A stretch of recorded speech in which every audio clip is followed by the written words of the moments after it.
Good evening.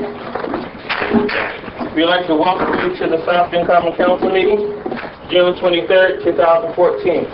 We will now have an invitation by Chaplain Tony Slago, and we really appreciate your prayers. Thank you, Bob Lester. Thank you. Heavenly Father, will you come in your presence tonight, and we just ask for your blessing. Father, we ask for your prosperity for the city of South Bend. Lord, that you will be with us tonight with the members of our Common Council. Father, that you will give them wisdom. Father, that you will give them the knowledge to make the decisions that are best for our community. Lord, we pray for each person in this room tonight, that you will bring a special blessing on them. Father, we trust you, we love you, and we give you all the praise and honor and glory tonight. In Jesus' name we pray. Amen. Thank you, Reverend Lester. I pledge allegiance to the flag of the United States of America and to the republic for which it stands, one nation, under God, indivisible, with liberty and justice for all.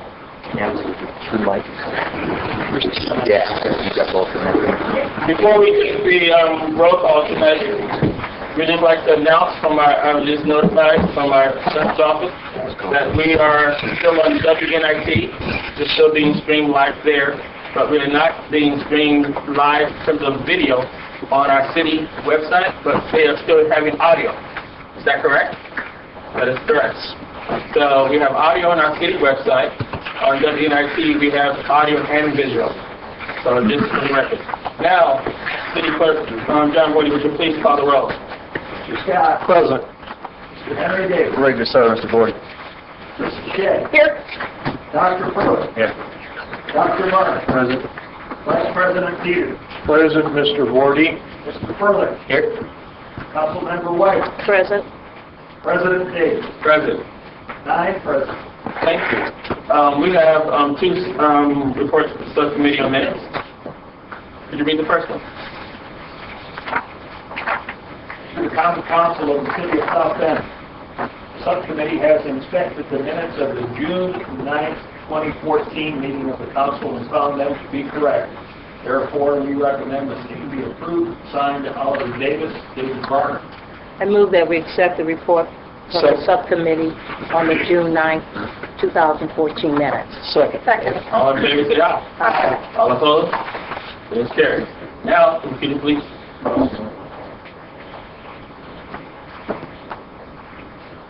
We never officially, in our last meeting, according to my records, we did not have them because they were not prepared. We're about to have to tonight. It would have been a May meeting, was never voted on.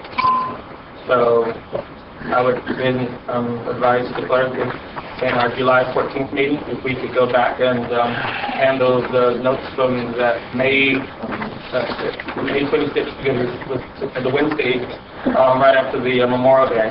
Yeah. And so we would handle that plus tonight's on July 14th. Everybody understand that? Okay, I'm at peace. Moving forward to our special business. Representing the city administration, we have Deputy Catherine Roos, Chief of Staff, Catherine Roos, and we also always have our Deputy Mayor, Mark Mills. And speaking of Mark Mills, we would like for him to come forth and give us some highlights. Talk about all the showers of blessings we are having in our city. I'm sorry, excuse me? Talk about the showers of blessings that we are having in our city. We certainly are having some nice rain showers. They hope to keep everyone's grass at a reasonable level, though. Good evening, Council. Councilmember Davis, thank you for giving a report on city offices. I just briefly want to highlight a couple of things. First, our 2015 budget effort is underway, as I know the Council is well aware. City departments are putting together their proposals for review by the administration in July. Later in July, we'll look to give you that preliminary view of the budget and then beginning formal presentations in mid-August. So just confirming this calendar with that. I also note we're looking forward to the next council meeting, July 14th meeting, to put together a financial update on the key initiatives in 2014 that we agreed to with Councilmember Shea as chairperson of Personnel and Finance Committee. We look forward to doing that at July 14th meeting. I did want to just take a moment to highlight that we are almost halfway through 2014. We're talking about the 2015 budget, but did want to note with the public and thank the council for your support and your efforts to highlight a number of wins that we've seen in the city in these first 6 months. Just to highlight, first, we had over $122 million in investment, over 1,200 jobs that we would expect over the life of those investments in the support of the city, and tax abatements and other incentives. Some of those projects, I think, as people are aware, we have the refurbishment of LaSalle Hotel. We have the residential development on Hill and Colfax. We have the ownership change in the Chase Tower. We have the first multi-tenant building going up at Ignition Park to be developed by Great Lakes Capital. Lippert Components has leased the A.J. Wright facility and looking for continuing expansion. Curtis Products is relocated on the west side in the Bosch property. Noble Energy's efforts to revitalize the ethanol plant, and Lowell Corporation's planned consolidation of its operating facilities as well on the west side of the new facility, which we're very excited about. We've begun to work on the corridors with the council's support in our Smart Streets initiative, corridors referring to Lincoln Way West, as well as Western Avenue, as well as our work on Smart Streets as part of our downtown work. The Jefferson Boulevard work has begun just last week. In addition, I want to highlight, we know that with the summer season, our street crews are out again after having faced and done an excellent job in a very harsh winter. As we look to street striping and some of the repair work that we have within our budget, knowing that there's much still to do there. I do want to thank the council for your support in the budget that we have. In fact, already the first 6 months this year, hired a Deputy Director of Public Works, as you know, Cara Boyles, a new Director of Sustainability, Therese Doro. We've hired a new Director of HR, and Janet Cadat, and also a new Deputy City Controller, Jen Hockenhall. So, again, appreciate your support of those efforts to staffing. And today, our Parks Department has expanded their youth programming at both the Charles Black Center and the Martin Luther King Center. And it's something that we're both continuing for the summer, and some of those programs we know will continue on into the fall and into 2015, and that's be part of the 2015 budget. So I want to note that and your support of that effort as well. In addition, we started the planning for the South Bend 150th birthday next year. May 22nd, we'll keep highlighting that date, but we're looking to celebrate the entire year. And we'll be continuing the planning efforts on that, and I appreciate council's support and participation. We did also continuing the SMART program and having we had the first graduating class, and the second class is just finishing up for job-ready training, the support of Work One and Ivy Tech and some employers here in our community. So I want to just highlight those good things that have been going on. We know that in the second half of the year, we are looking forward to additional investments. We're confident additional private investment, additional job creation, and look forward for your continued support in those efforts on behalf of the city administration as well. So thank you very much. Thank you. Any questions for our Deputy Mayor? Sure. Yes, Councilman Davis. Thank you, Deputy Mayor Mark Neal, for your report to council. I just want to, not to highlight these things right now, but just some questions I do have. I want to be able to qualify the amount of money the city has invested in public and private partnerships to suggest that it was a good deal for us later on. And I would also like to know the turnover rate for the city employee base. I know there's been a lot of different changes for the last couple of years, and I just want to know, how that has affected the way that we do business and being able to do what the constituency base or the residents are asking us to do. And the last point I want to make as well is I've heard about the street paving, but I didn't hear that much about it. And I have a lot of streets that are within District 2 that need some attention, a lot of attention. And so I would like to see if there's an actual schedule of an actual street name that will be available to the council in the very near future. Sure. I'll certainly look to make sure we get you an update on the street schedule. Certainly in the city turnover rate, I can provide that information. It's continued to stay relatively low, around 6%, but we'll provide you with additional details on that, as well as a combination of the investments as well as the city participation in those investments that have taken place. You make it relevant to the whole council, please? Absolutely. Thank you. Yes, absolutely. Yes, could I get information regarding the current number of interns, paid interns that we have? Yes. You don't have to give it to me now. And also, I don't know since you've taken over, but the number of consultants that we have contracts with? Sure. And you can do that from beginning of last year? Yeah. We'll provide a summer intern listing. I will note that because of the Lilly grant that's been given to the InFocus program, we've been able to add a number of additional interns that's being paid for out of that Lilly grant this year. But we'll provide you Summer detail. interns from the beginning of the year. Okay, sure. All right, thank you. Thank you. Appreciate that. Now, we're done with our report for the city. I'd like to take a motion to resolve the committee as well. So moved. Second. All in favor, say aye. Aye. All opposed, same sign. Motion carries. Council President Davis, I would like to ask that I can remain in my seat. That's fine. Can I have the gavel? Just you can have the gavel and you can have that.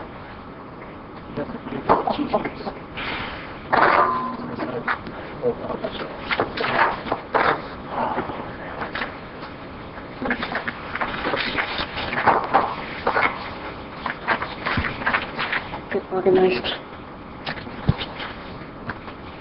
The committee of the whole is now in session. This is the portion of the council meeting where the council sits as a committee. Proposed ordinances are read by title only by City Clerk John Gordy. Reports are then verbally given by the chairperson of that council standing committee to which the proposed ordinance was sent for an advisory review and recommendation. If the proposed ordinance is a zoning ordinance, a report from a staff member of area plan will be given. In all other situations, the formal presentation on the proposed ordinance will immediately follow the committee report and then a formal presentation followed by a public hearing. We ask that everyone turn their cell phones and other electronic devices off during this portion of the meeting. Additional rules governing the committee of the whole are set forth in the brochure available on the railing. Do we have those brochures? I think they're over there. Oh, not on the railing, on the table by the entrance. So I now ask City Clerk John Gordy to read Bill 2714. Public hearing on the bill amending the zoning ordinance for property located at 1022 20th Street, Councilmanic District 3, City of South Bend, Indiana. Do I have a motion to accept the substitute? So moved. Second. All those in favor? Aye. Any opposed? The motion carries. I would like to ask for the chairperson of the Zoning and Annexation Committee to provide our committee report. Madam Chair, earlier today, the Zoning and Annexation Committee met and we sent substitute Bill 2714 to the full council with a favorable recommendation. Thank you, Councilman Scott. Do we have a formal presentation? Good evening, Angela Smith with the Area Plan Commission. Its office is on the 11th floor of this building. The petitioner is seeking to rezone from SF2 single family and two family district to NF1 to allow for a parking lot adjacent to the apartments. As you see here on 20th Street, the 3 apartments here are currently being renovated by the petitioner and they've acquired the adjacent properties. They have vacated the alley between the two so they can connect their project together. So the rezoning is to allow for the continuation of the project. This is a pictometry image that shows you the location. Currently, there is a single-family home on the property that will be demolished to make room for the parking. Again, this is a photo of the houses that exist now in the alley that was recently vacated. And this is a site plan. The portion that is colored in is the site plan as it currently stands from the petitioner, showing the 8 additional spaces that they are seeking, the parking screening, and all of the variances that they have needed for this petition. It also shows the relationship to a parking lot that's across the alley that fronts on 20th Street that they have had a special exception for in the past and is in connection with this project. This project comes to you from the Area Plan Commission with a favorable recommendation. I'd be happy to answer any questions you may have. Thank you so much. Council, are there any questions? No. Any questions? Seeing none, thank you so much for that report. Do we have a petitioner?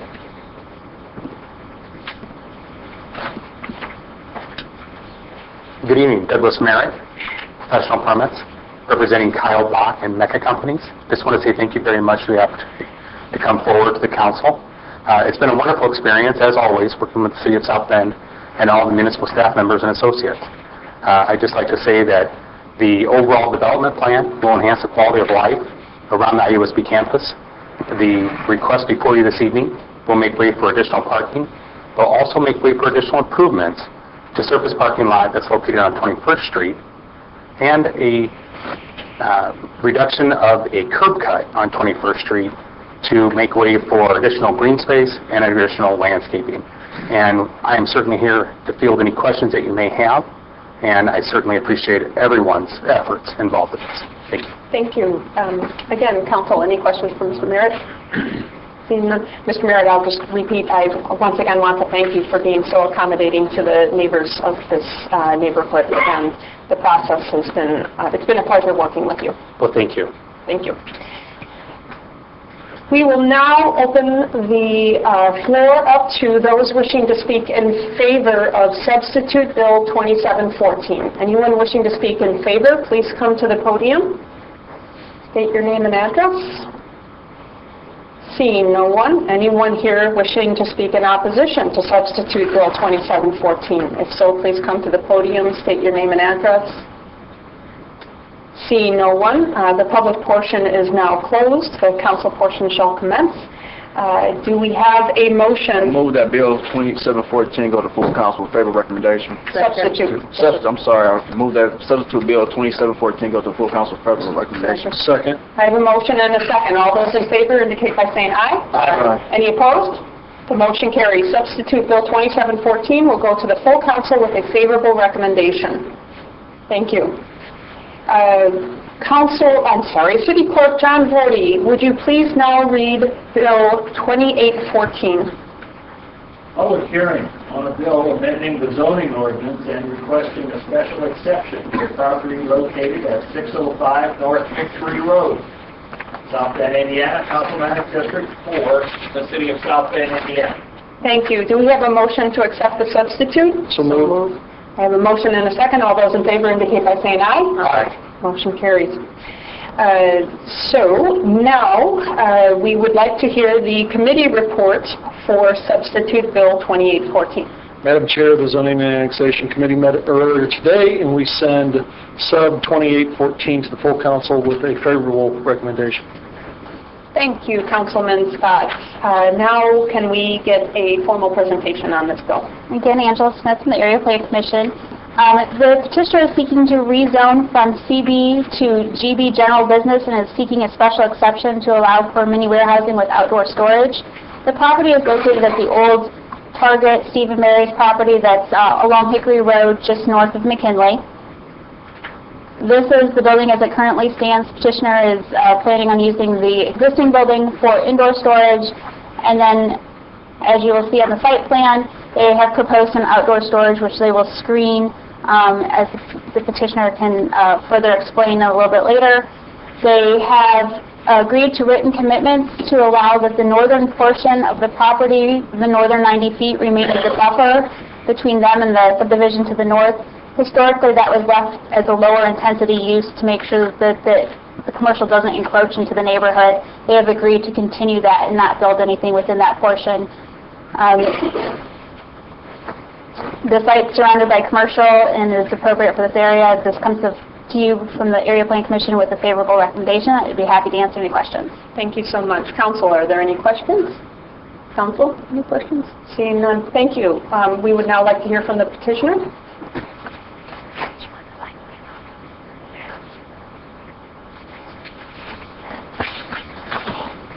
Good evening, Mike Dange from Dange Harner & Associates, 1643 Commerce Drive here in South Bend, representing the petitioner and also the contingent purchaser. And with this evening, Tom Johnson is also here. He is the contingent purchaser for this, in case council would have any questions for him.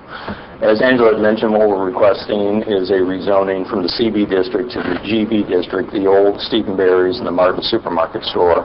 The buildings encompass probably 130,000 square feet.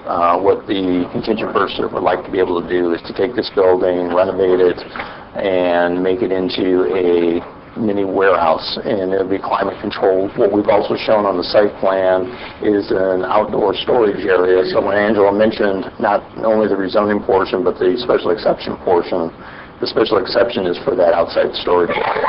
We'd like to be able to reuse this particular site. We worked with the staff on this rezoning. What we have done, we wrote a written commitment that will run with this property, and that will maintain a 90-foot buffer zone along the entire north end of the site. What we've also put up along the entire north end is an evergreen screen. We're going to leave the existing trees and vegetation that are between us and the McKinley Terrace subdivision in place. The rest of the site, we added some additional trees on the east side that the staff asked us to do to create a kind of a buffer or mitigation between us and the two outlots that are there, which is the Dollar General, and then just to the north of Dollar General is an existing parking lot. What we would ask council to do is approve not only the rezoning for the mini warehouse facility, but also for the outside storage. Assuming that we receive approval this evening, the contingent purchaser would like to close on it within the next week and actually start the renovation process. They'll be renovating the entire exterior of the building as well. If council has any question for me, I'd be glad to answer them. Thank you, Mr. Danch. Council, are there any questions? Councilman Scott. Mr. Danch, could you expand a little bit more on the screening and the lighting on the outside storage area?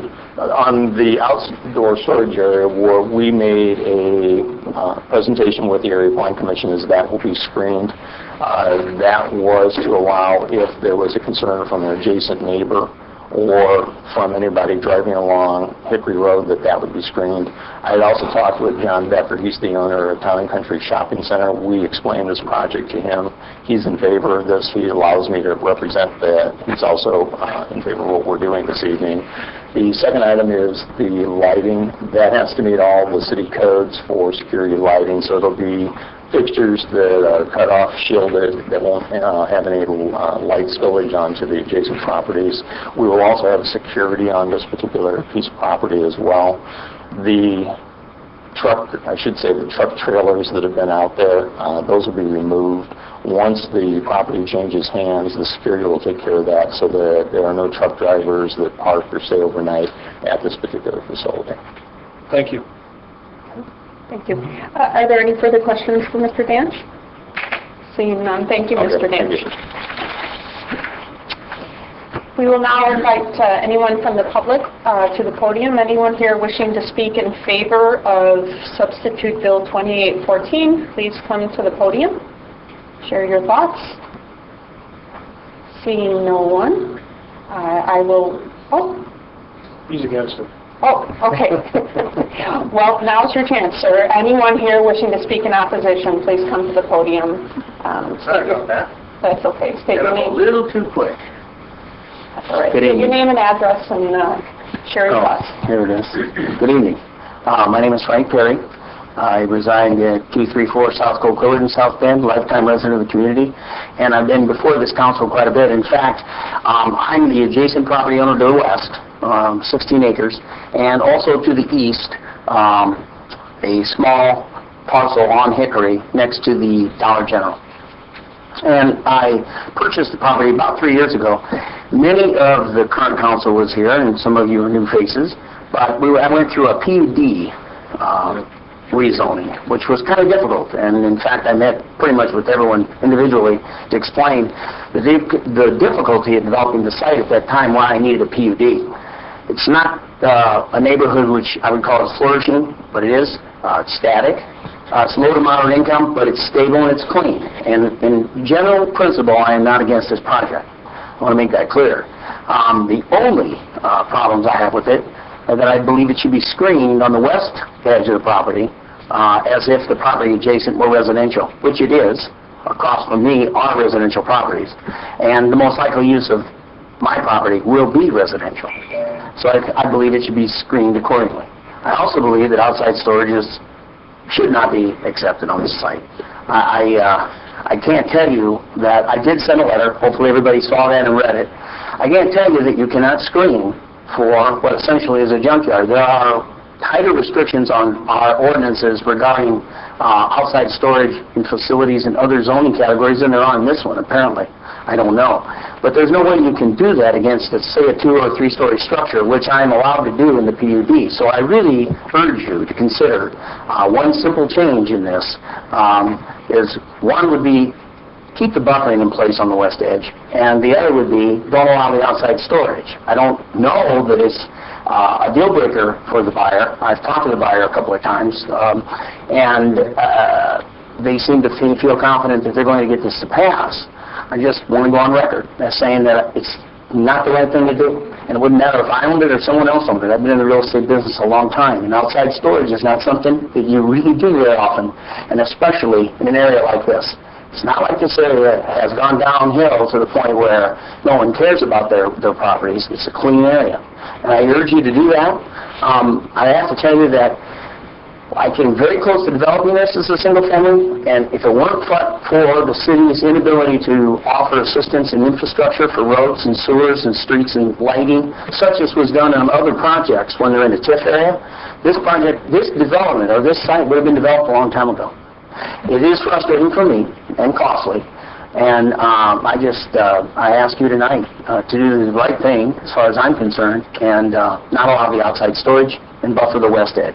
But with regard to the general rezoning to GB, I have no problem. Thank you, Mr. Perry. Thank you. Council Attorney Sikansky, with the amendments that Mr. Perry brought forward, the number one, within the time frame that we're working in, if we were to postpone this bill so that we could try to accommodate those changes by moving the bill up. Is that a reasonable, are we within the time frame? The special section has a 60-day window.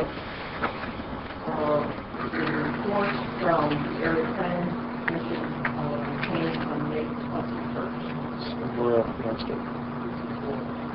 And again, pointing out part of the ordinance that passes through section 2 of the ordinance has the same Yes. requirements for the ordinance. If council would like us to do the screening along that west line, that can actually be part of the rezoning process. Excuse me, I'm sorry. The microphone's not the best. Can you? Sure.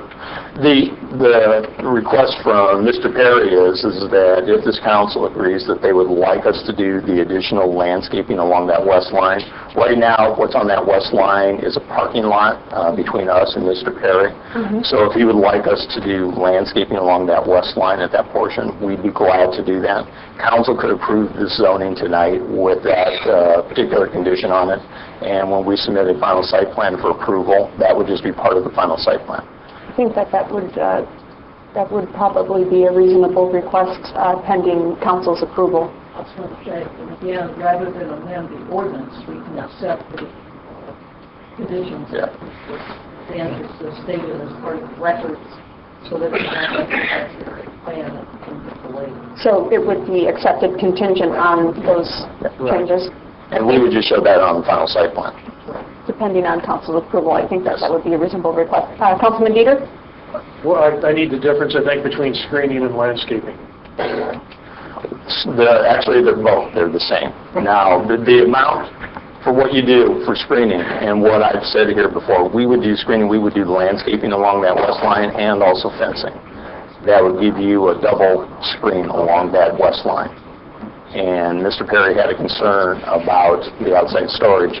By putting evergreen screening over there, it wouldn't be seen from that west line. Okay, so you would agree to a fence and then shrubs, bush, whatever? That's exactly it. So we would put evergreen screening toward his side and then put fencing toward our side so that if you looked, you would see the evergreen screen and then the fence behind that. Thank you. Thank you, Mr. Danch. As Councilman Davis just pointed out, we probably should let others speak before we start amending the bill. So thank you for that. All right. Gentlemen. Good evening. My name is John Rosenthal, and my address is 18323 Coventry Court. Good evening, Council. Thank you for allowing me this time to speak. I am definitely against this facility being placed in that location. I believe this is a national chain storage facility, and national chain are the death knell of the mom-and-pop storage industry. They don't care about the clients or the customers, and I believe, in my opinion, they don't care for the community as much as somebody like a mom and pop who has been invested into it as much as I have as well. We have a physical and tangible asset that we cannot pick up and leave if we do not agree with the city, the county, or the state. So that's why I think we have a more invested love for the community than somebody who's just going to come in, get a dirt cheap facility, fix up real quick, turn it for a quick profit, 5 years from now, and just kill all the mom and pops. I'm not sure if any of you have taken the time to look at that, but at that physical address there on Hickory, within a 5-mile radius of that location, there are 11 storage facilities within that area. And I'm not sure how many employees they actually intend to create, but I know that storage facilities do not create a large employment. We're maybe looking at 1, maybe 2 part-timers for such a large area, and I don't see why a general business should be zoned for such few employees in such a large area that could potentially bring in hundreds of jobs for other uses in that region. Like I said, I've been invested for over a decade in this county and in community, and I hope that you see that these changes are not in the best interest of the town, the community, and all involved. Thanks a lot for your time. Have a great evening. Thank you, sir. Is there anyone else wishing to speak in opposition to Substitute Bill 2814? Seeing no one, the public portion is now closed and the council portion shall commence. Councilmember Shea. Oh, yes. Rebuttal. Okay. I was going to invite Mr. Danch to the podium for some feedback. I do have some additional questions. Okay. As we had mentioned, we would go ahead and do that additional screening along that west line so that in case that were to ever go residential, even though one of Mr. Perry's plans did show mini warehousing, we will still provide that screening on that side. The contingent purchase for this is not a large chain. It's just a contingent purchaser. They happen to be out of Tampa, Florida. They've done some of these other facilities, but they're not part of a chain for doing these. We would hope that council would see this as a plus for redoing 2 buildings that are have been vacant for several years, and there has been nobody to go in these particular ones. And we're hopefully providing a different type of facility, not just a typical mini warehousing facility. This is climate controlled, so besides the size of the building, that's going to allow a lot of patrons to come in there and not only do furniture, but also vehicles as well, which is a little bit different than most of the mini warehousing that's been done in this county. If you have any other questions for me, I'd be glad to answer them. Thank you. Council, are there any further questions? Seeing none. I would like to just ask a little further about the competition issue for the smaller businesses here in town. So this will be similar to the storage facilities that you see around the area where you can store excess household goods. It's the same concept? It's the same concept. This particular one, you're in a building that has obviously temperature control to it. Most of the small ones that I've seen that are around here, the ones up on Edison Road and out on Mayflower Road, those are mainly just garage structures that are not climate controlled. You rent it for a month or whatever the particular time period is. So this one is a little bit more extensive than that. They will actually have areas in the building, so depending on what you would like to store or the amount you would like to store, that can be accommodated flexible inside that building. Do you anticipate that the rents are going to be a little bit higher, considering that it's temperature controlled and has those luxuries? Yes, definitely. You're going to see a little bit of difference there between somebody that just has a garage where you're just trying to store stuff and a place like this where you're going to be inside a building. Absolutely. One last question. Do you know, pending tonight's discussion, do you know what the purchase price, what the price that the company is considering paying for this? I don't know the exact number, but it was probably just, I'm going to assume, over 600,000. Okay. For how many square feet? 130,000. Wow. It's 10 acres of ground. Wow. And is it currently owned by Bob and Steve? It's owned by a holding company out of Dyer, Indiana. Okay, thank you. Thank you. Councilman Beater? Thank you. So this, not just household, there'll be this sort of cars and boats? Yes. Okay. Thank you. Thank you, Mr. Danch. If there are no further questions, I will ask for a motion on Substitute Bill 2814. Just a quick question before the motion goes out. Those caveats that were asked, is there a timeline on making sure that those things happen? And when will we get the written form or the finalized, I guess, plan for that area? I think that we don't want to revisit this conversation and then somebody says, well, it was never written down and you can't hold us to it. I'm not suggesting that's what you guys are doing. I just want to make sure we're decent and in order. That's part of the final site plan procedure that gets submitted for them to gain occupancy for the building. The outdoor screening areas, because that was also contingent with our outside storage portion, as that outside storage would go in, those screenings would go in along that west line. Yeah, sure. So what's the timeline on that, sir? It has to happen at the time they do the outside storage. That's the timeline. You have to do it, otherwise you don't get occupancy. No. The written plans. Delivering those plans. Oh, you mean the full site plan? Yeah, yes, sir. You're probably within a month or less. Okay, thank you, sir. Okay.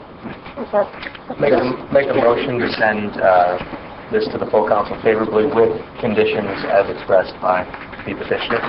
I have a motion. Is there a second? Second. I have a motion and a second. All those in favor indicate by saying aye. Aye. Any opposed? The motion carries. Substitute Bill 2814 will go to the full council with a favorable recommendation. Thank you. Thank you. For your report. We now have Substitute Bill 3014. Clerk Vorty, would you please read Bill 3014? Public hearing on a bill amending the zoning ordinance for property located at 1707 South Bend Avenue, Councilmanic District 4 in the city of South Bend, Indiana. Thank you. I need a motion to accept the substitute. So moved. Second. Motion and a second. All those in favor indicate by saying aye. Aye. Any opposed? Can we now have a committee report for Substitute Bill 3014? Substitute Bill 3014 came before the Zoning and Annexation Committee. We sent it to full council with no recommendation. Thank you, Councilman Scott. We now have the formal presentation. Good morning, or evening. Angela Smith, Area Plan. We might have to use our imagination a little bit on this one because I'm not sure what's happening with the I think your technology. computer might want to split up. I don't...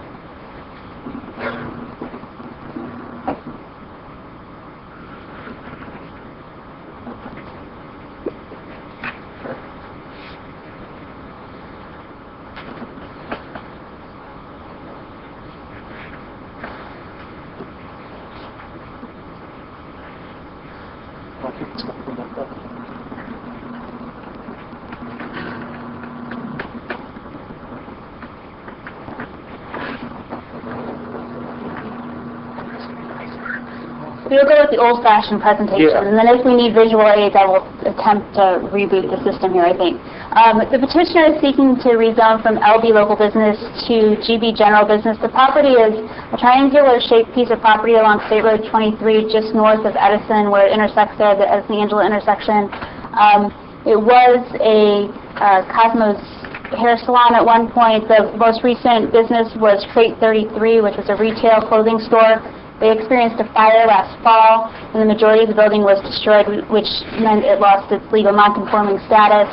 The petitioner is seeking to acquire the property to extend his auto sales business, which he currently operates just to the north of this property. He would like to extend it onto this property. He pursued a couple variances through the Area Planning Commission for the setback so that he can maintain his parking in consistent line with where he is now. He is providing a 6-foot privacy fence between him and, I believe it now is called Clover Ridge Apartments, to the north and west of him. And then we'll be providing a overstory tree at the south portion of his property to add some additional landscaping along State Road 23 in conformance with the Morningside development plan. This comes to you from the Area Planning Commission with a favorable recommendation. I'll be happy to answer any questions, and if you need me to, I can try to get this going again. Thank you. I guess before we ask questions, has the petitioner joined us this evening? The petitioner is here this evening, Okay. Thank you. Council, are there any questions? Any questions? Seeing none. Thank you so much. We'd love to hear from the petitioner now.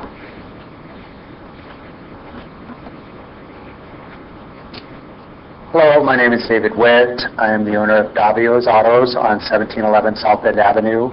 We're looking to purchase the lot adjacent to us on 1707 and asking to get rezoned. Do you have any questions for me? Thank you. Council, any questions? Any questions? Yeah. Councilman Scott? Currently, you do not own 1707. No. Okay. And if it goes through zoning and you fail to purchase it, it'd be rezoned, right?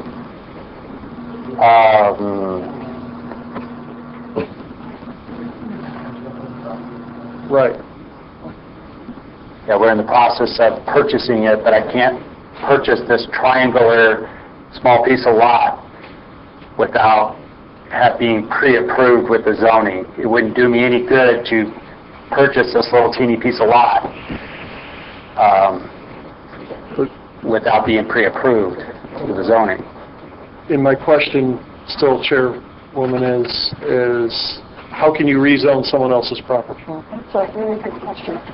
I can attempt to answer that. The petitioner is actually Cosmo Bumbaka, the current property owner. He has signed all of the paperwork, and he has authorized the petitioner, the representative, to move forward with the application today. So we have all the proper authorization. If the sale fell through, it would, in fact, be zoned. The zoning stays with the property, not necessarily with us. Thank you, sir. Are there any further questions? Councilwoman White? Yes, in terms of the parking lot, how many vehicles will be outside on the lot?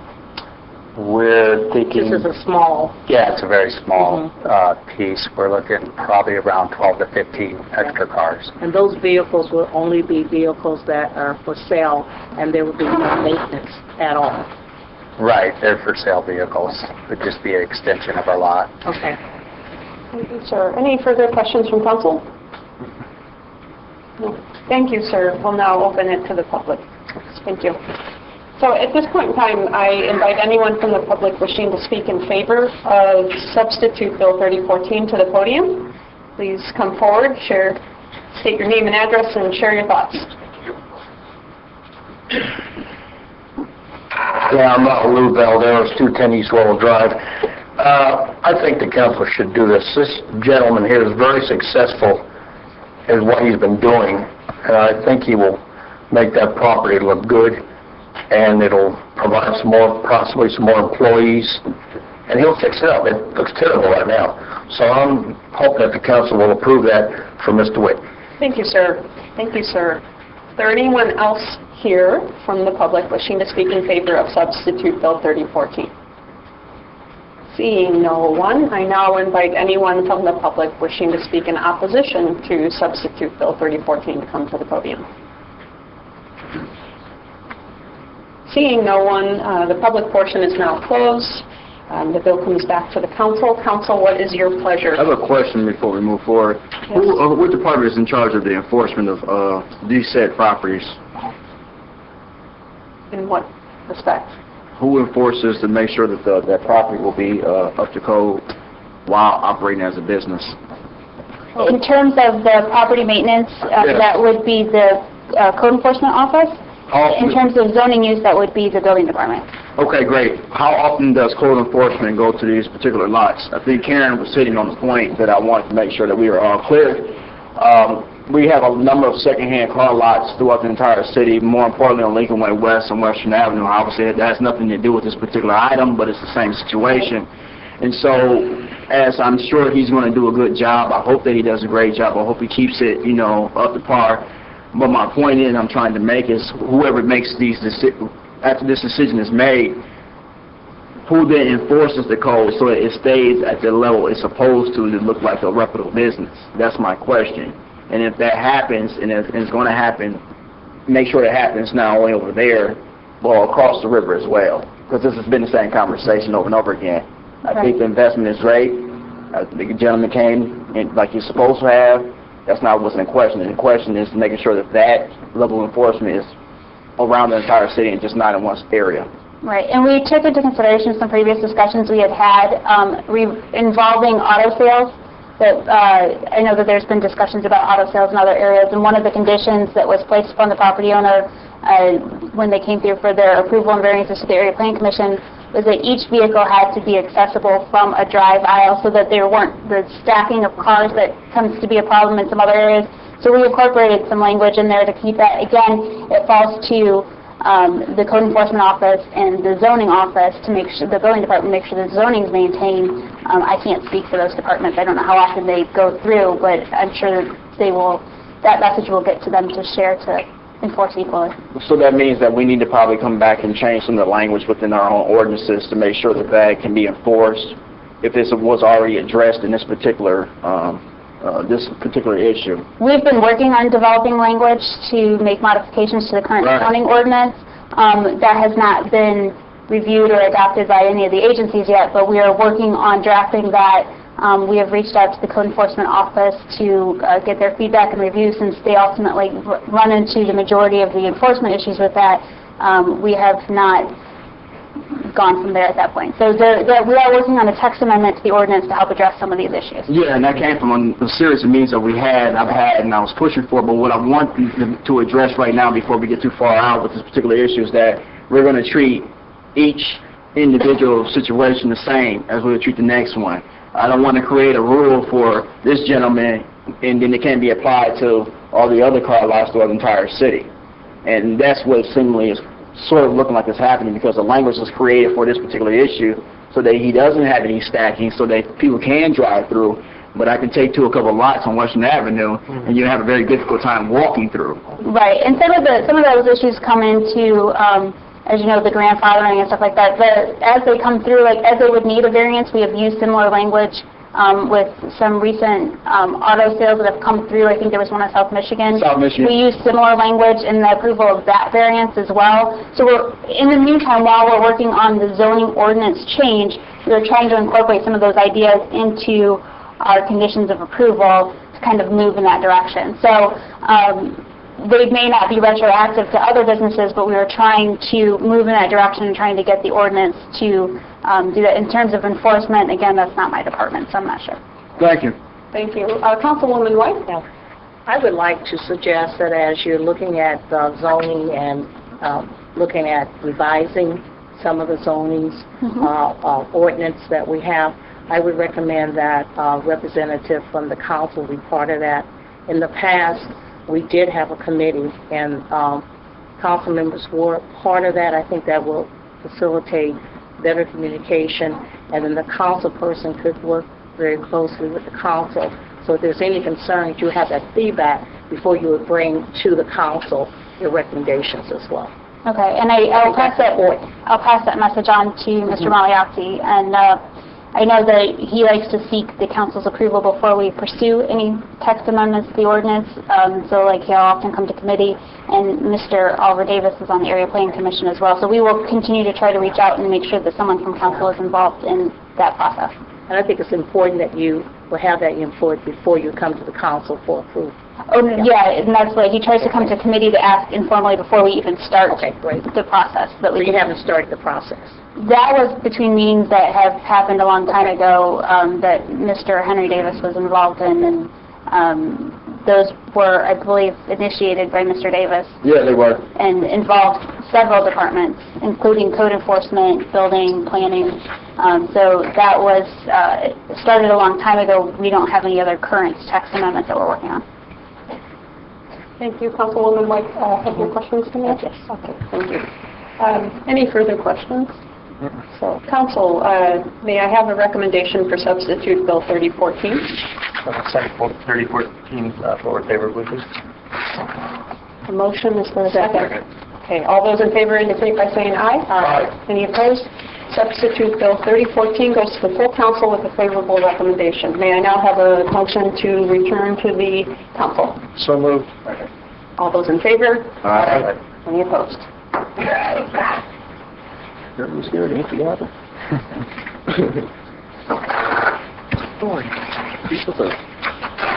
There we go. Discussion. We need a motion to strike Bill 14. 2714.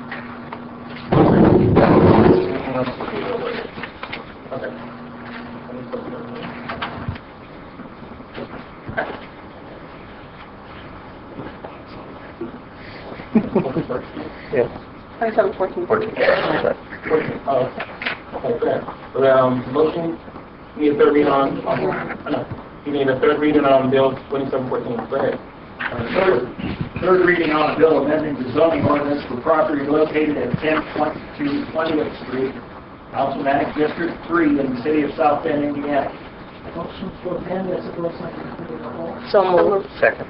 All in favor, say aye. Aye. All opposed, same sign. Carried. Gordy, now we can take, a motion. We need to have a motion for the floor. I make a motion that we, to pass substitute bill 2714. Second. Now, Mr. Scott. Aye. Mr. Henry Davis. Aye. Mrs. Shea. Aye. Dr. Furlick. Aye. Dr. Barner. Aye. Vice President Dieter. Aye. Mr. Furlick. Aye. Councilmember White. Aye. President Davis. Aye. Will be 9 ayes. Thank you. Now, again, we move down to bill number 2814.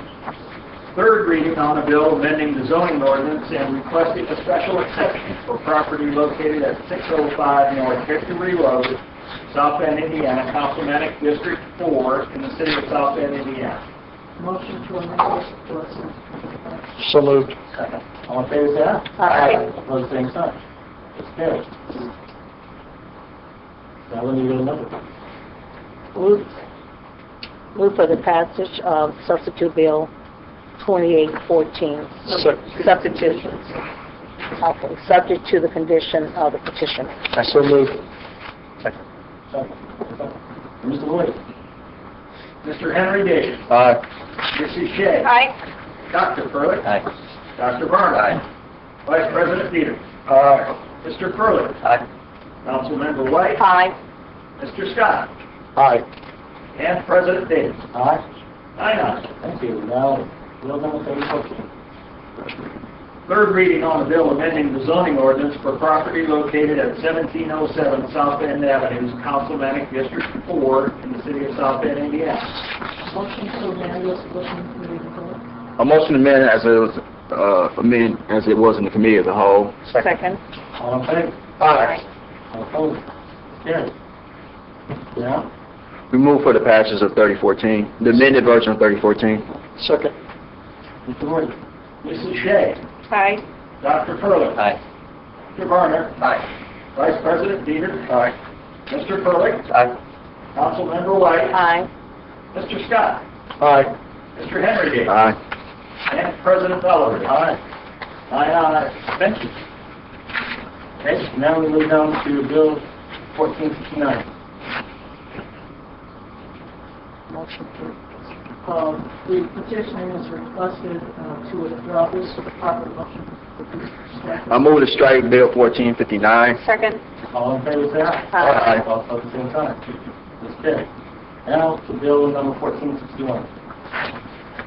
A resolution confirming the adoption of a declaratory resolution designating certain areas within the city of South Bend, Indiana, commonly known as 914, 918, 923, 925, 927, 930, 932 and a half, 1024, and 1030 Hope Street, 922, 930, 1002 and a half, 1014, 1018, and 1020 Furbringer, 417, 418, 500 Block Sherman, 501 Harrison Street, 423, 429, 431 Cottage Grove, 327, 329, 331, 408, 412, 417, and 403 Cushing Street as residentially distressed areas for purposes of a 5-year residential real property tax abatement for Lincoln Park Developments, LLC.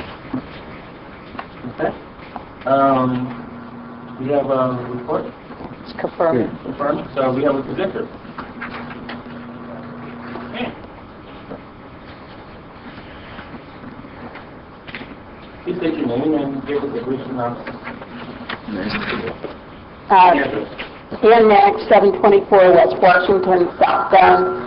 This is a tax abatement for construction of 24 new homes in the Lincoln Park neighborhood. There will be a housing cooperative. Any questions? These will all be new construction? Yes, they will. I'm confused on the 1002 and a half. The vacant lots have odd addresses. Okay. And I think they take them off the address of the house that was torn down. So they tore down 1002? Or is this a misprint that the half is in there? Or? No, I think that's the official address of the lot. Really? Okay. I've got them by tax ID numbers with the city also, so that's more specific. Okay. Any other questions? Seeing none, we now move to public hearing. Those that speak in favor, please come forward, state your name and your thoughts. Those like to speak in opposition. Public hearing is closed. I move for the adoption of 1461. Second. Mr. Woody, please take the roll. Dr. Furley. Oh, yes. Dr. Varner. Aye. Vice President Peters. Aye. Mr. Furley. Aye. Councilmember White. Aye. Mr. Scott. Aye. Mr. Henry Davis. Aye. Mrs. Shea. Aye. And President Oliver Davis. Aye. Aye. Thank you. Okay, thank you. I appreciate your help. Okay, now, bill number 1452.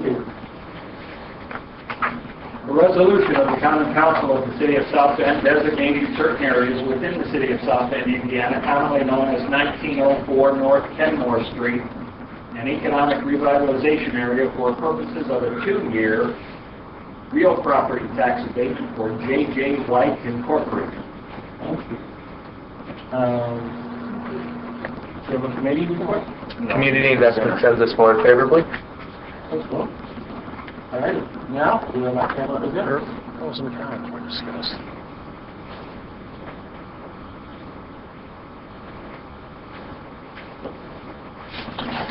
Good evening, Council. My name is Tony Bogart. I'm the Midwest Operations Manager for J.J. White Incorporated. We are seeking a 2-year tax abatement for the improvements at 1904 Kenmore. This will be the headquarters of our Midwest Operations in South Bend, Indiana. The 2-year tax abatement, the taxes abated will be in the amount of $25,527. The taxes paid would be $14,696. I'm sorry, $14,696. Okay. Are there any questions? No. We now move to public. Those like to speak in favor of this bill, please come forward. Those like to speak in opposition to this bill, please come forward. Public hearing is now closed. Mr. Council's pleasure. Move for the adoption. Second. Mr. Woody. Dr. Varner. Aye. Vice President Peters. Aye. Mr. Furley. Aye. Councilmember White. Aye. Mr. Scott. Aye. Mr. Henry Davis. Aye. Mrs. Shea. Aye. Dr. Furley. Aye. And President Oliver Davis. Aye. Aye. Thank you. We now read Bill 1465, please. Resolution of the Common Council of the City of South Bend, Indiana, authorizing an interlocal agreement between the City of South Bend, Indiana, and the City of Mishawaka and St. Joseph County, Indiana, regarding the U.S. EPA Brownfield Assessment Grant application. Thank you. Report from the Community Investment, Mr. Furley. Community Investment sends this forward favorably. Thank you. Now, presenter. Good evening, members of the council. Chris Dressel, representing the City of South Bend Department of Community Investment with offices on the 14th floor of this building. And I'm here tonight to first announce that the South Bend has received a Brownfield Assessment Grant from the EPA in the amount of $600,000. We'll be working with our coalition partners City of Mishawaka, and St. Joseph County. And that's a grant period that would start on October 1st, 2014 and run for a 3-year period. The grant will be utilized to develop a countywide GIS inventory of our brownfield sites, prioritize the sites, and then offer timely assessments for the Phase 1 and Phase 2 assessments. The coalition will, prior to the grant period, go ahead with procuring a consultant or consultants to assist with the grant inventory and assessment tasks for the grant period. And prior to that, as part of the grant application process, we did secure the services of Symbiont. They're a consulting firm out of Milwaukee, and they assisted with the nearby brownfields inventory for the county of Elkhart, and we secured their services successfully. And as part of that understanding, we had, in this interlocal agreement, basically asked for a reimbursement of Symbiont to be shared by all the consultant partners, or the coalition partners, including the county and Mishawaka. Mishawaka County contribution would be 25% of the total grant amount, or the total fee amount of $24,000. And we would, if in the event that Symbiont is not selected to participate in the grant administration period, we would owe them that fee of $24,000 with those contributions as noted. So we have the interlocal agreement in front of you, and we're asking for the council approval of this resolution that would allow a sharing of the fees and us to proceed with the grant administration during the grant period. Any questions for Mr. Grant? I just have not necessarily a question, but maybe I'll ask if you could share some possible sites that could benefit from the assessment. You mentioned 3 when we had a committee meeting this afternoon. Well, there's certain sites. Possibilities. Sure. There are certain sites that we mentioned specifically just to demonstrate need, and those were noted within the grant itself, and these don't necessarily translate to the priorities as determined by the coalition, but those were the Drewry's Brewery site, South Bend Metal Processing site in the city of South Bend, the Barrett Oil Company site, Bristol Corporation Electronics site, 808 to 836 Portage Avenue, and Qualix Photo Finishing, and the Baycoat Metal Finishing sites. We just picked those just based upon the size. Of course, there are other factors to determine priority, including the timeliness of the assessment, because these assessments all have an expiration of 6 months attached to them. Any other questions? The 836 Portage, is that the entire Gerards, McCombs area just south of Rex? Yeah, typically knows that you have a block of Portage, yeah. Thank you. Any others? Yes, sir. Yes. Just real quick, just for some understanding, when we go and do these brownfield assessments, and we've talked about this before in the past, are they ever matched up with ongoing projects or projects that are supposed to happen in certain areas of the neighborhoods or the city? During the last time we've had this conversation about brownfield assessments, a lot of it was centered around in Mission Park, and some of that, obviously those was remediated and taken care of, but you're talking about some sites that I have no clue of any planning going on in those areas, and that's why I'm asking this question. Well, I appreciate the question, Councilman Henry Davis, because I think that's going to be key to how the coalition wants to proceed and determine priorities. And we've been sort of moving from a stage here in South Bend of taking down some obvious candidates in the Studebaker and Oliver properties, and moving on to those properties that may seem lesser in size, but no less important. As you know, we're proceeding with some planning strategies, including that happening in the west side corridors, and so we may see that as one opportunity to sort of marry these assessments with opportunities that are presented via that corridor plan, and these may be more of a sort of a neighborhood commercial stature in the form of gas stations and dry cleaners, things of that nature. But the properties I did note for Councilwoman White were Those were selected sort of to demonstrate need, not based upon that they're necessarily tied into planning efforts that are happening adjacent to those sites. Any other questions? All right, now we'll open it up to the public. Those who like to speak in favor, please come forward. Those who like to speak in opposition? Seeing none, we'll close the public, and it'll be bring back to council. Move for the adoption. Second. Mr. Wardy, will you please take the roll? Vice President Derek Jeter. Aye. Mr. Burley. Aye. Councilmember White. Aye. Mr. Scott. Aye. Mr. Henry Davis. Aye. Mrs. Shea. Aye. Dr. Burley. Aye. Dr. Burnham. Aye. And President Lowry. Aye. Aye. Hey, we'll move now to unfinished business. For our first reading. I'd like to move that bill number 1463 and 1464 go to ZNA for second and third public reading on 7/14/2014. Second. All in favor, say aye. Aye. All at the same time. Okay. I need a motion to accept the substitute bill 3214. I'll move it. In light of the legal publication. I move that we accept the substitute bill 3214. Second. All in favor, say aye. All opposed, same sign. Yeah. I'd like to move that we send Bill 3214 for second and third reading on 7/14, the substitute bill. All in favor, say aye. I need a second. Second. All in favor, say aye. Aye. Opposed? Yeah.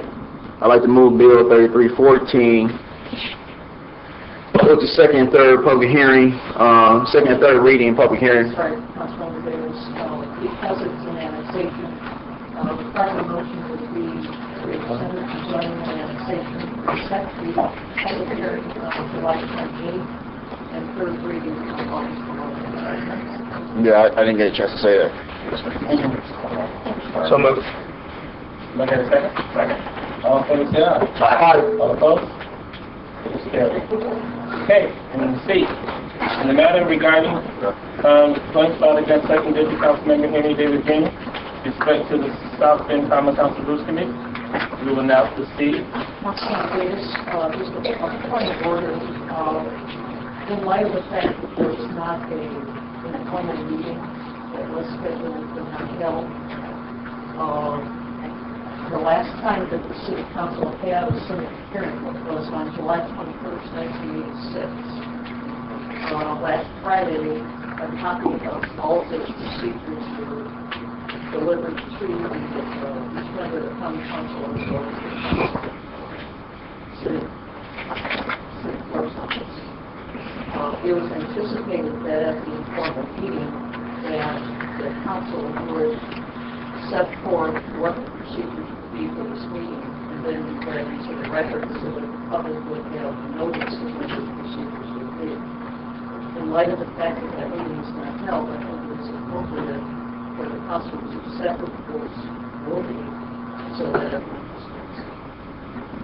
Okay, when it comes down to the rules that are according to the code, they are already in section. I think I passed this out to everybody. Section 2, first However, yes, Section 6 also set forth what the time limitations would be for each of the complaining parties, the responding party, or his attorney, as well as the public portion. And that was again censored to the entire council and the court last Friday. Again, guidelines need to be developed. There is a draft that was prepared for the formal meeting. I would like to call Attorney Leone to come forward to share about the rules of who the arbitrator or the rules are. Could you please come forward, please? Can I make a motion? Please, no, not yet. I'm not. I can't make a motion. I'm going to do that. Yes.